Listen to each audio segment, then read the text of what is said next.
Gusto namin po malaman ang kalagayan po ng ating mga kasamahan, mga kapatid, mga kababayan dyan po sa Visayas at Mindanao dahil po kaya Typhoon Bashang. Kayo na po magbigay ng update po sa amin kung ano na pong sitwasyon nila ngayon po dyan.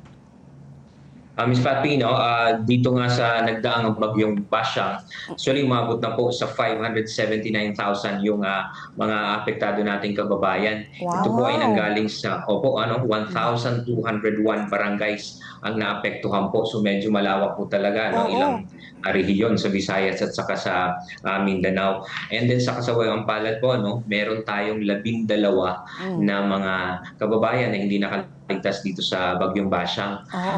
This is for validation po ng ating management of the dead and missing cluster.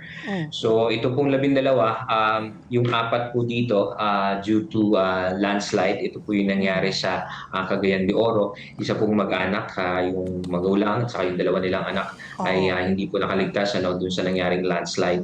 Tapos yung iba naman po, merong 3 from Iligan City, and then may 2 pa po that are for verification doon.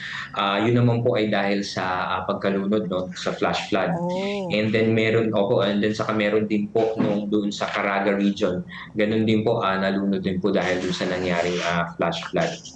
Doon naman po sa mga injured, meron tayong 36 na reportedly injured, mostly coming from northern Mindanao, also sa region 10. Wala naman pong naiulat na missing. Doon sa kalagayan naman po ng ating mga kababayan na nasa evacuation centers, ang direktiba siyempre sa atin ng Pangulo kasi maagap, akma at saka mabilis na pagtugon. Kaya na bukod sa mga nakapreposition po ng mga family food packs, mga ready-to-eat food, mga non-food items, so nagpadala na rin po ng mga augmentation doon.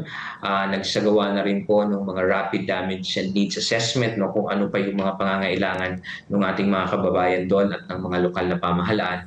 Kaya kahit po yung mga national government agencies ay pumunta na po. Kami, ang aming regional director po ay nandun na rin ng isang araw pa.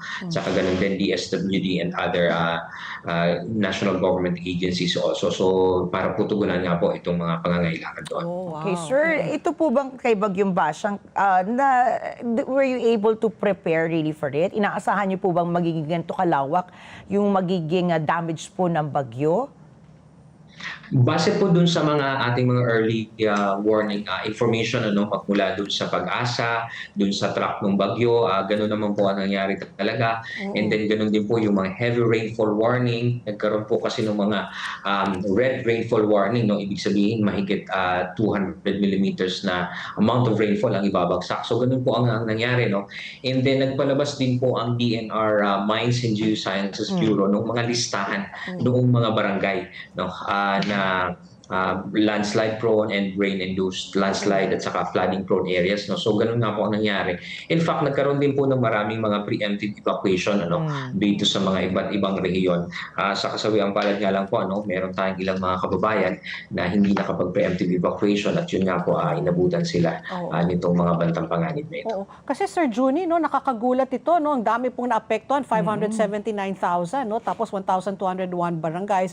Ang alam ko, itong ang si Bashang, parang pinakamataas was signal number 2. And yet, grabe yung pinsala. So, kung signal number 2 lang ito ba ay dahil po sa tindi ng tubig? Dahil ba yung mga flood control ay hindi gumana? Ano po ang kadahilanan kung bakit po ganito kadami po ang naapektuhan? Ito po kasi bagyong Bashang, kahit po umabot lang ito ng tropical storm category, kaya nag-signal number 2 lang. Signal po kasi natin, that's tropical cyclone wind signal. So ibig sabihin po, yun yung lakas ng hangin. Pero meron pong hiwalay na warning advisories at saka rainfall warning advisories. Yung po naman yung mga dinadalang ulan. So kaya po dito sa bagyong Bashang, nagkaroon po talaga ng umabot sa bukod sa yellow warning, orange rainfall warning, hanggang red rainfall warning. Yun nga po yung 200 millimeters. And in fact po, umabot pa nga daw in some areas ng 300 plus millimeters amount of rain. Oo. Kaya yun po talaga, kahit ngayon, halimbawa ngayon, Miss Pati, and Ricky, yung shear line nagdadala rin ito ng matinding pag-ulan. In fact, may mga heavy rainfall warning na ipinalabas dito naman sa Southern Luzon, Catanduanes, Albay, Camsur, Camnorte, Sorsogon, and including Masbate. Kasi nga po, kahit walang bagyo, may mga weather disturbances tayong nararanasan na nagpapadala rin po ng mga mabibigat na bagsak ng ulan. Kaya ito nga po nagkakaroon ng mga landslide Oo. at saka ng mga pagbaha po.